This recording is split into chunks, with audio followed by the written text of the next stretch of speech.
You're listening to Carbon Removal Newsroom, a weekly show about current events in the world of carbon removal, from technology and innovation to policymaking and job growth. Brought to you by Nori, the carbon removal marketplace. Hello, everybody, and welcome to the June 17th edition of Carbon Removal Newsroom. As always, I have with me Holly Jean Buck, Assistant Professor of Environment and Sustainability at the University of Buffalo. Holly, how are you doing this week? I'm doing good enough, thanks. And Chris Barnard, Policy Director at the American Conservation Coalition. How are you, Chris? Apparently better than Texas so far this week. We'll get to Texas eventually. Any place pretty much on the West Coast, you're probably Yeah. doing better than right now. And then I'm Radhika Mulgafkar, Head of Supply and Methodology at Nori. So this week, it has felt like we've been kind of going in two opposite directions. The price of oil continues to increase, even with incentives in the budget for carbon removal and other climate change proposal, and record amounts of renewable energy coming online. Or maybe we're in for the same old as the G7 continues to discuss, but does not deliver on many climate change proposals. And finally, in Alaska, we continue to have oil drilling 100 miles west of the Arctic National Wildlife Refuge, ANWR. But the Biden administration is trying to call all that back with the oil and gas leases in ANWR itself. Who knows, as the court has just, as a federal court has just put a huge moratorium on that. And finally, as Chris was referring to, we have record heat all over the West Coast, including into Texas, which has caused their grid to again be strained. But we also know that California is in the same boat. So I kind of wanted to start with what's old news, but obviously a huge important piece to the climate puzzle, which is the proposed White House budget. First off, Chris, maybe you can give our listeners a little bit of an overview of how the budget interacts with some of the bills that we were talking about last week, because most of us aren't so familiar how federal infrastructure bills maybe play with federal budget proposals. Sure, happy to. So essentially kind of politics 101, the White House and the Biden administration doesn't itself have the power to create laws or to create funding streams, to raise taxes, reduce taxes, whatever it is. When it comes to a budget, all they have the power to do is make recommendations and requests. And so that's what the Biden administration did in the last few weeks. They proposed their budget for the fiscal year starting, I believe, on October 1st, and they've asked, I believe it is for $6 trillion for the budget for the White House and for the United States government in the coming fiscal year. But again, they are entirely reliant on Congress to put forward what are essentially counter proposals for the budget with what Congress is interested in, what they're willing to do. And then you have kind of the political horse trading between Republicans and Democrats on to what extent they're willing to accommodate the president and the administration on the policies that they like.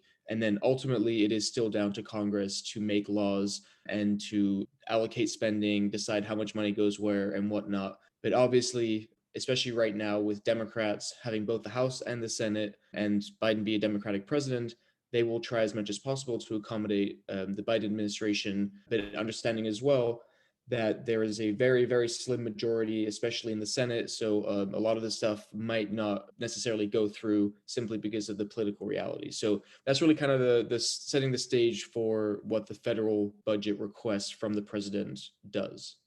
So, in your humble opinion, what do you think of the current proposals from an environmental perspective?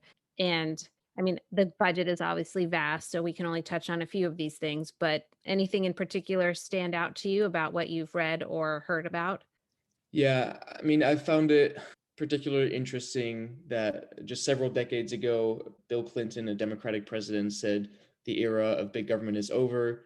And now there have been kind of comments saying the era of big government is back because it is the biggest budget request ever. It is a lot of money, and a lot of that will be targeted towards climate issues, including the American Jobs Plan, but which is Biden's signature infrastructure plan.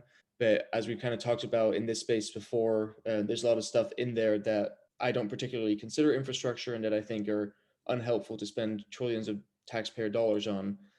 So it's it's an interesting one because it is a lot of money and it is a lot of government intervention for those things. Some of the things I do like are what I'm sure we'll be talking about, some of the support for basic research and design for carbon capture, for other technologies. And I think that that's a valuable role that the government can play. And a lot of people across the aisle have been asking for innovation funding to kind of increase a lot, especially after Trump gutted it while he was president. So I am excited to see some of that go up, and especially kind of some of the programs coming out of the Department of Energy when it comes to hydrogen, carbon capture, nuclear, all those things. I think are very exciting. Geothermal as well specifically got a huge bump this year, or proposed bump this year. So not everything that I'm happy with, but I think there are some areas that, especially on the innovation side, that could be good. Yeah, so one thing I did notice is there's a dedicated line for carbon dioxide removal from the Department of Energy, 63 million. Am I getting my zeros right? $63 million.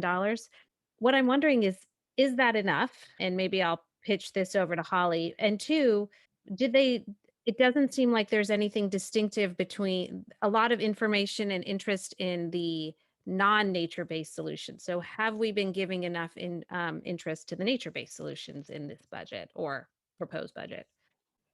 I mean, is any of this enough compared to the scale of what's needed? No. And it's hard to speak about the 63 million without knowing exactly what that's for. So that's apart from carbon capture, which has 150 million, carbon storage, which has 117 million, and carbon utilization at 38 million. So carbon dioxide removal is still pretty small compared to the sorts of things that have been in the budget repeatedly. CCUS is well established in the budget, right? So I'm assuming that will maybe be like direct air capture prize or initial R&D stuff.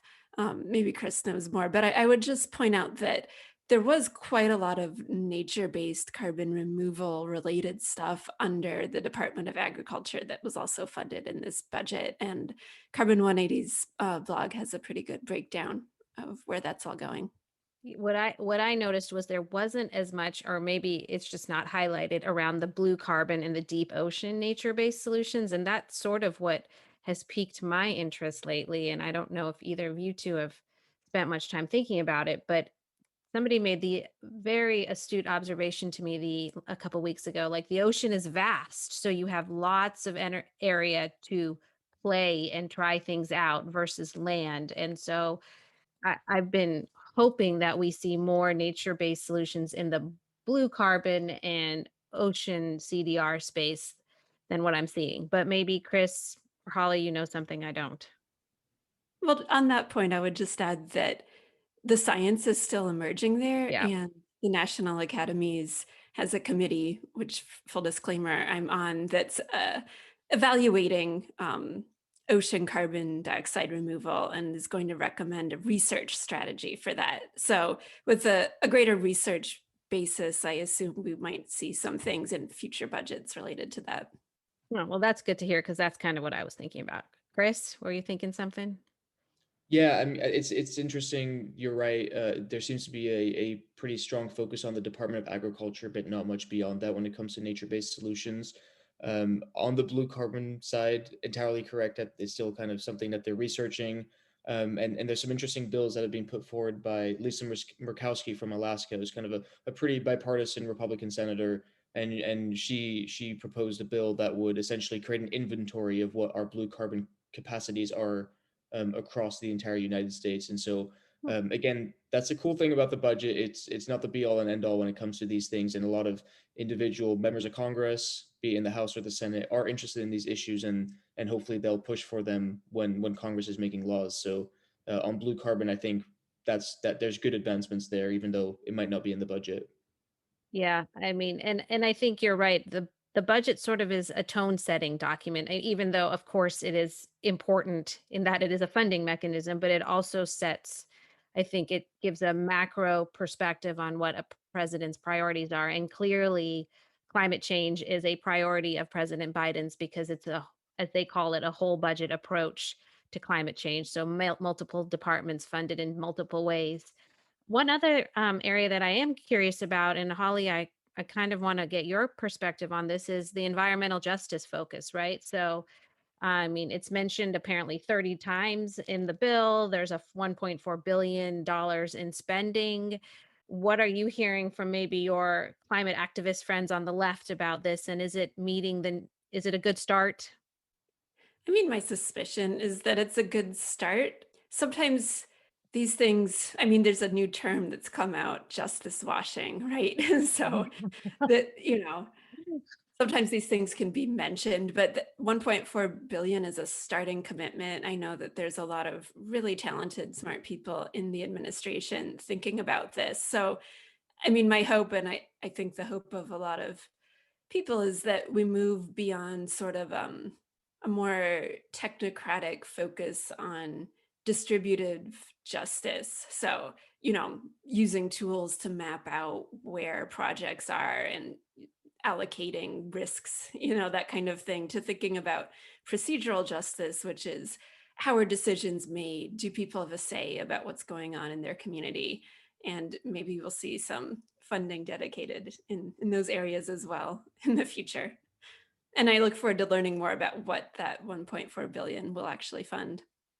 Yeah, and if my memory serves me correctly, right, in the most recent COVID bill, or in some bill, they put forward more funding for Black and BIPOC farmers, and that's now being challenged, right, by other farmers saying that it's unconstitutional, I believe. I thought I read a story about that, or at least there are complaints that why are you favoring BIPOC farmers over white farmers?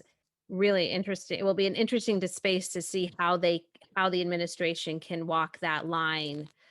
I don't know. I don't have a good answer to that, but clearly going to be a big part of the conversation moving forward. All right. Well, with that kind of unhappy note, I'm going to pivot a little bit to the G7. And as probably everybody knows, it was the big political story of last week. America is back. Joe Biden was in a beautiful part of England that I visited before. It looks almost tropical if you look at those pictures with the palm trees, though when I was there, it was definitely not tropical. But beautiful beaches, and hopefully a great conversation was happening there and some progress was being made. But Chris, there's been a lot of criticism too that it wasn't enough. So as always, it's never enough. But did they even make any significant progress, do you think, in any way? Well, I mean, it's one of those typical big kind of public facing international events, and stuff rarely ever gets done at those things. It's always the backroom things, dealings, and discussions that lead up to it or after it. And those kind of happen between the diplomats and the teams and all that, rather than the heads of government and heads of state just meeting together, because it really is pretty much just a photo op. And obviously, this was a very prominent one because it's the first one they've done since the whole pandemic. And it's Biden's first overseas trip and everything. So I mean, I wasn't at all surprised to see that they just had a lot of talking points and a lot of kind of, oh, we'll invest more in climate change and we'll phase out coal and we'll hold China accountable and things like that, without really following up with any type of action. I'm not surprised at all by that in the least. So yeah, I mean, that's pretty much my view of it. It'll be interesting. The really interesting international event will be COP26 in November in Glasgow, and especially since it was pushed back by a year, and so there was no kind of international conference on this issue last year. There really is a lot of pressure on the delegations and committees and all that to come up with tangible solutions. And I don't think it ever really was the goal of the G7 to achieve that. It was really more of a photo op in a beautiful place of England, as you said. I mean, for me, as I was watching those leaders, I was kind of wondering, and maybe this is a bigger picture question than sustainable, environmental stuff, but how relevant is the G7, especially when it comes to stuff like coal production, when you don't have China and India at the table, right? I mean, I don't know what they could accomplish without having two of the three biggest producers of coal at the table. But Holly, you're smiling, so maybe you have a thought that I didn't think of. No, I mean, what they said is that they would stop international funding for coal projects without CCS, carbon capture and storage, by next year. And, people wanted a specific coal phase out date. It doesn't surprise me that, Biden wouldn't want to put one on there given the domestic politics of the moment. AKA Senator Joe Manchin. Indeed. Yeah. I mean, the other thing that you mentioned just now is they're only funding carbon capture technology with new plants. And I couldn't help but wonder if that would become a perverse incentive where you would just have old plants staying online longer in a way without the technology and would make things worse. Just an open question, but I was wondering how effective I think that policy would be. We often see that these mandates actually end up in creating worse situations because then people just drag out their capex for as long as they can instead of investing in new stuff because it's too expensive. Anyway, the other thing that is kind of that was discussed, maybe not discussed at the G7, but kind of broke this week in relationship to the G7 is that new carbon tax that Europe is proposing. Essentially, it is a tax and it's still not been fully, I think, rolled out, but some early documentation has been rolled out. A tax where in Europe, they will measure the amount of carbon in your supply chain essentially, and then tax you on it if you want to import anything in. Chris, as our conservative, how do you feel about that? And also as our closest European friend too. Yeah, well, so to set the stage a little bit, the European Union, despite having internal free trade, is pretty protectionist when it comes to its external borders, and they essentially want to make sure that any regulation or even kind of money and policy they put towards reducing the impact of Europe on climate change in terms of emissions, they don't want European producers to just move across to somewhere else in the world where those regulations don't exist. And as a result, it having zero tangible effect on emissions and climate change, but then secondly, also ruining the European economy because all these businesses will just leave. So that's kind of the rationale behind doing this carbon border fee. And I understand it honestly. I think it's the only way that you're going to make sure there is some kind of level playing field and to avoid what they call carbon leakage and carbon emissions just being offshored. Whether other countries will be happy about that, I doubt it. I mean, the US and Japan already have kind of been a little bit iffy about this. And so politically might not be the play, but I do think it makes economic and environmental sense. Um, I also think that this should be accompanied by many other kind of clean free trade policies that would open up free trade but for environmental goods and services and really focus on that carrot rather than the stick approach. But yeah, those are just kind of my general thoughts.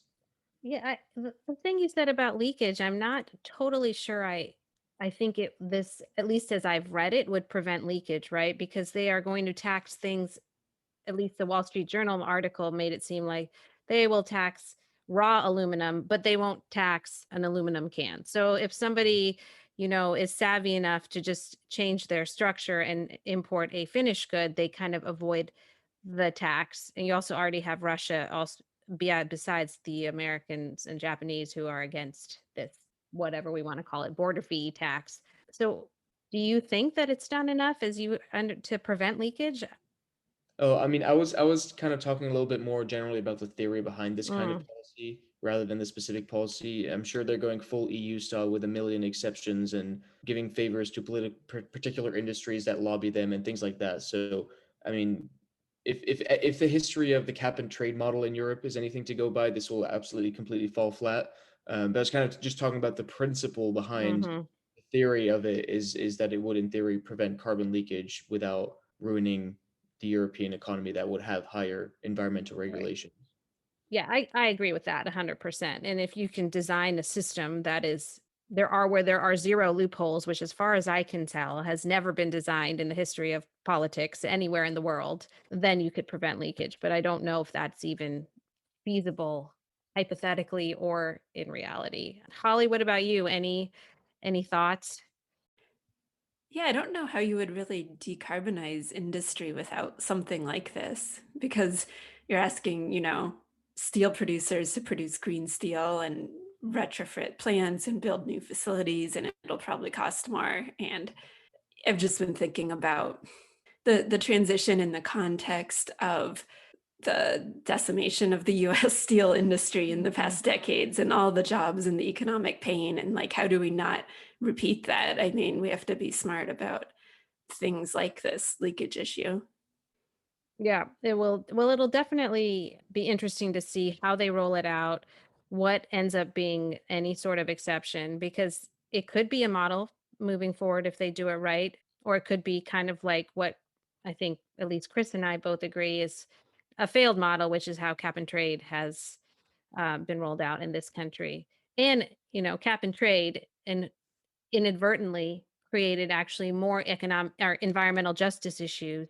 And I could see a carbon tax of this sort also inadvertently causing more environmental justice issues by shipping all the dirty manufacturing, quote unquote, to third world and second world countries and then finishing in another country and shipping it in. So I'm sure people much smarter than I am are thinking about these things over in the European Union. So hopefully they roll something out that is better than what I am currently thinking it's going to be. So, as always, I feel like this is sort of a bi-weekly conversation, but let's talk a little about what's going on in the oil and gas world, because I was reading today a little bit about the clean electricity standard. So maybe Holly, as my oil and gas guru, I'll ask you to talk a little bit about it and give your thoughts. Yeah, I mean, the idea is pretty simple, right? The government sets a standard for how much clean electricity it wants to see on the grid. And then there's a credit system for utilities and penalties if they're not doing it. And so, I mean, this would be a way to get to Biden's promise of having 100% clean electricity by 2035.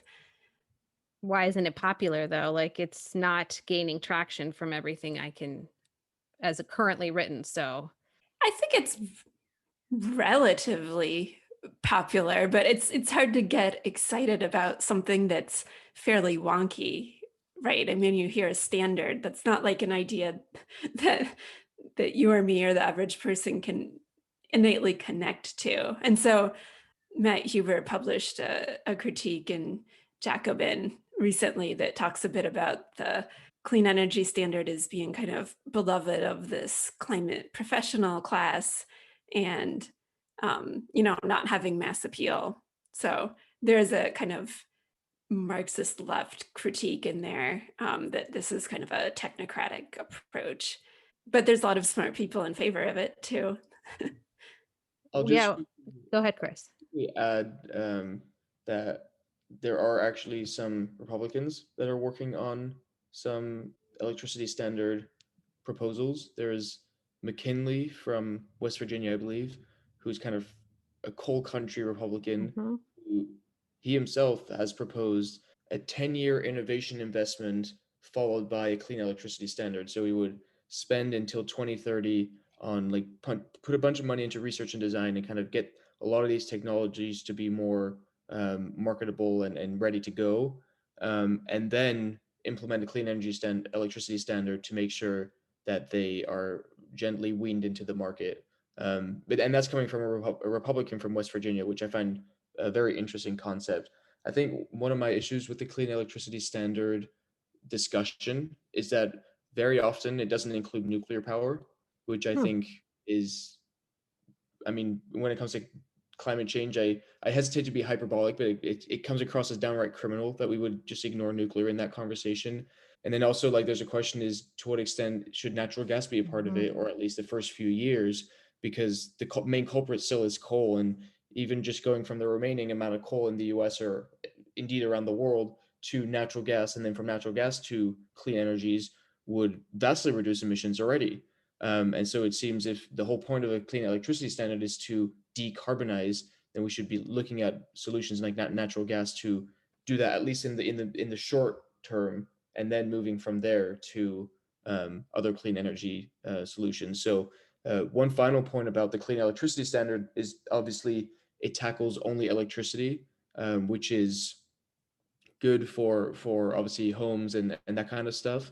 But there's a lot of areas where that such a standard wouldn't tackle at all. Heavy industry being a major one, transport, which is kind of over a third of emissions. It would be just doing this would not mean that all of a sudden we'd not have emissions from transport, especially aviation and kind of buses and big ones, which are harder to decarbonize. But even for electric cars, there's a lot more that needs to be done just beyond having clean electricity. So I think it's not necessarily kind of a silver bullet solution, and it's quite targeted to just a particular area, I think. Yeah, I agree with you 100% that it's fairly narrow. I mean, it's significant. It's, don't get me wrong, but it is narrow. There are huge parts of the economy that wouldn't even be impacted. But Holly, I was curious about something that Chris just brought up, the natural gas debate, right? There are incrementalists who kind of believe that we should include natural gas and it would get kind of half the credit, right? That over pure clean energy because natural gas has lower emissions but is not emission free. And then there are people who argue that you should just get rid of natural gas and coal at the same time because you don't want, it's the moral hazard argument, basically, in a way. So I was wondering what your opinion was on that, how you would approach it.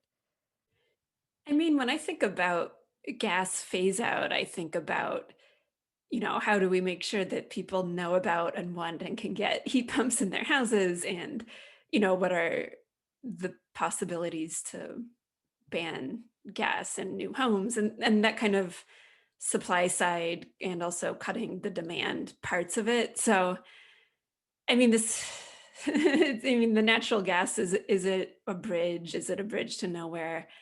I think most people probably already know how they feel about that question because the debate has been going on for so long, and yet it's not going to go away. I think this is going to be like one of the key battles of the 2020s is moving past gas. So, I mean, my personal opinion is that, yeah, it shouldn't really be a part, but if I think about what's politically possible, probably you need some temporary use of gas, but how do you make sure it's actually temporary? Yeah, that is, the devil is always in those details, those timelines. But yet, even as we're talking about this, we're still approving massive oil projects in Alaska. So, well, maybe not approving, but moving forward. Willow is a project to produce more than 100,000 additional barrels of oil a day for the next 30 years. So, kind of to me, strange messaging. It's a project that's being driven by ConocoPhillips in Alaska, as I mentioned, right next to Anwar. So, I don't know what to say about this. I was just struck by the weird tension between that and the fact that Joe Biden is trying to stop leasing in Anwar to this week, but right next door he's letting a huge project move forward. Any thoughts on that from either one of you? Nope. Yeah, I mean, Yeah. it is a tension, and Biden is he doesn't have that many allies that can get him across the finish line in the Senate. And one of the main Democrats he needs is Joe Manchin from coal-producing West Virginia. The probably the most likely bipartisan senator from the Republican side is Lisa Murkowski from Alaska, obviously where Anwar is and the oil drilling there. And so I think he's just making a political calculation that if he alienates either of those, he's unable to do any of his other things in the Senate, and it's already difficult to do that. So I think there's just kind of a tension there between the political reality and what would be ideal from his perspective in terms of policy. Kind of was wondering if what would be ideal is if the courts shut it down so he could look like he was being bipartisan, but then the courts would say, oh, no, we're not going to let this Willow project go through because it is currently stymied in litigation. Wonder if it was a calculated risk. I don't know. We'll see. Because the courts certainly weren't on his side when it came to the Anwar, stopping the leases. That Louisiana judge basically put forth a nationwide injunction on the review of the leases that the Biden administration put forth very early. I think maybe the first day of of the presidency. Chris, I was kind of curious about your opinion about this because it seemed like a very big judicial decision, right? Because they hadn't stopped all the leases across the country, but they were saying states that weren't even impacted, like Louisiana, were going to have irreparable damage. So, where do you what were you thinking about that? A broad judicial overreach isn't something generally conservatives like to see, but it felt pretty broad. I mean, I would argue it's probably an overreach in purely in response to another overreach from Biden trying to ban those leases. I mean, so just to put it into context, the right now you have kind of federal lands around the country, and for a long time they've been leased out to oil and gas drilling companies, and the vast majority of the royalties from that drilling and from that oil and gas goes back towards the conservation of those lands to start with. And there's been a lot of local economies and kind of conservation groups that have been worried by the fact that all of a sudden, if that stays that way, there will be no more funding for the conservation projects that are not only important to the local environment, but also to their local economies and all that. So that's kind of an interesting, probably unintended consequence of stopping those leases. The other thing is that, well, so obviously a lot of that is natural gas. And as I kind of was talking a little bit about earlier, natural gas is, I think, still a very important part of the energy mix, especially as we transition to clean energy away from coal. And so I'm a little skeptical about just all of a sudden stopping that and then potentially relying on imports of fossil fuels from elsewhere to make sure that we meet our energy demands, which would not be ideal either. So those are kind of my main thoughts on that topic. Yeah. I don't know how I feel about it, to be honest. Holly, any thoughts from you? I mean, to me, it just highlights what happens if you have an unmanaged decline or all this uncertainty. I mean, back to the clean energy, clean electricity standard, one of the arguments for that is that it's a framework with policy stability that people can use to make investment decisions, right? So what we have with oil and gas now is, not investing in production coming online, but nothing to really make sure demand is cut. Then in a few years, you're in a situation where supply is tightened and prices go up. And then there's like an incentive to drill in some of these more far-flung places because it's worth more. And it's just a mess without, a coherent framework that has enough buy-in from enough actors that people understand that this is the plan. Yeah.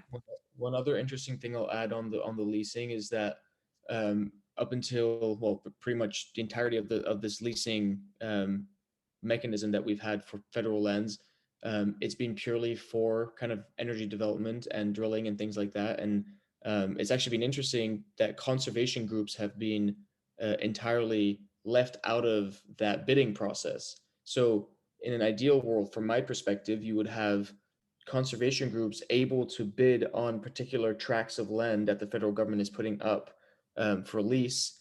Because if in kind of a market driven world, if they put enough premium on that particular land not being drilled, they should be allowed to compete with the people wanting to drill.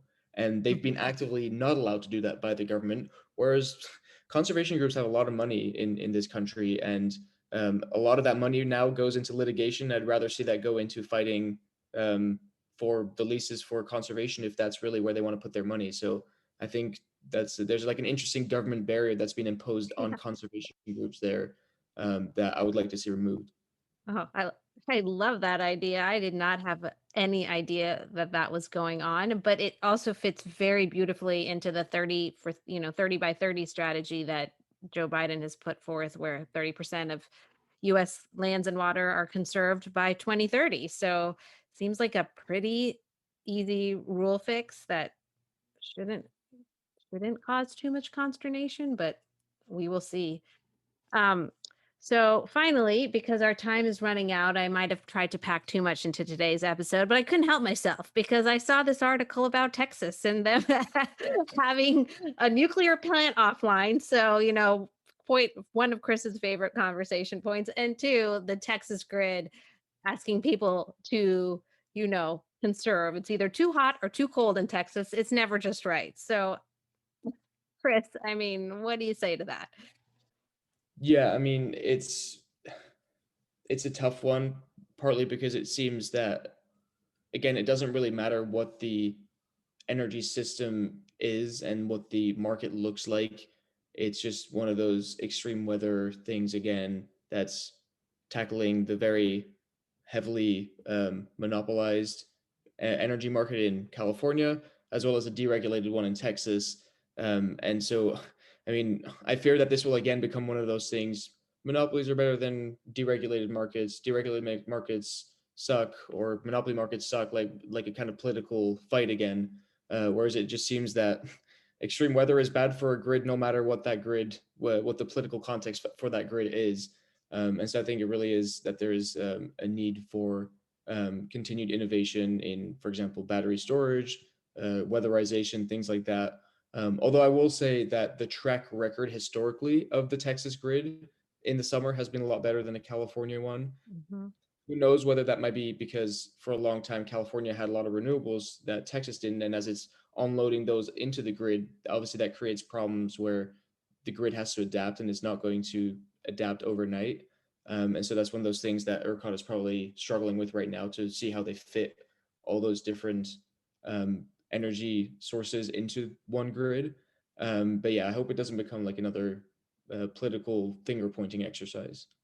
Yeah, and I hope it doesn't become a story about how renewables don't work either, right? I mean, that's could be the other way it goes.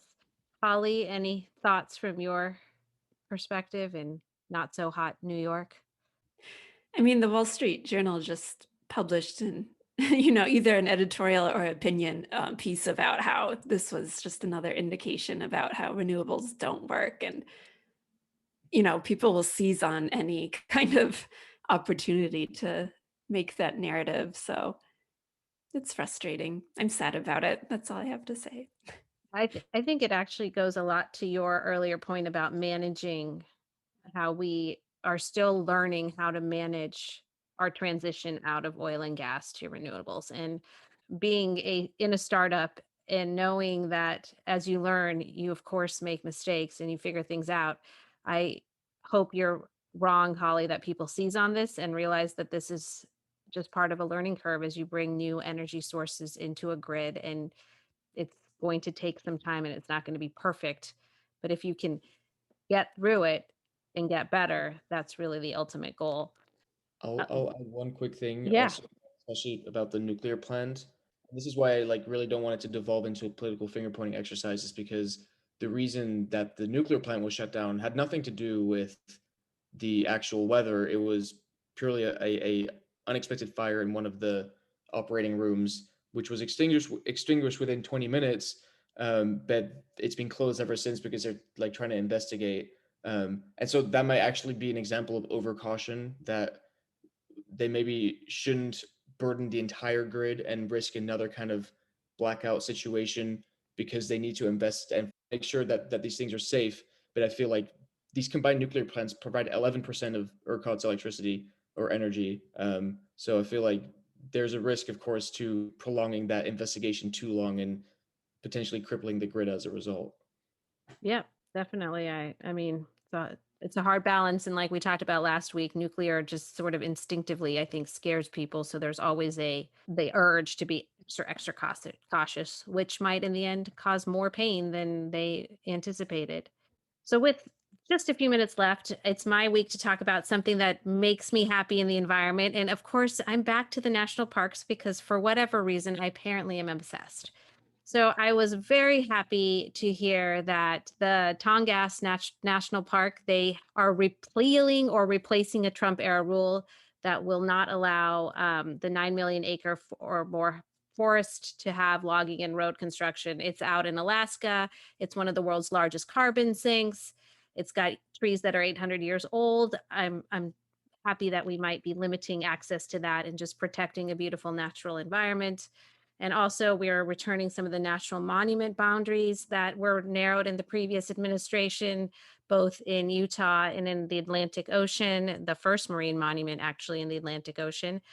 And so I'm just happy that we are returning some of these lands and to the people for them to enjoy and not for exploration for oil and gas or anything else. And with that, thank you all for listening to us. And we look forward to talking to you next week. Have a great weekend, everybody. And I will see you both in a week.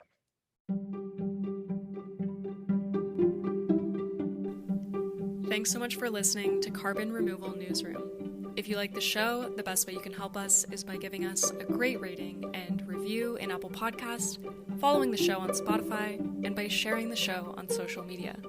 Tell your friends and help us spread the word about what's happening in the world of carbon removal.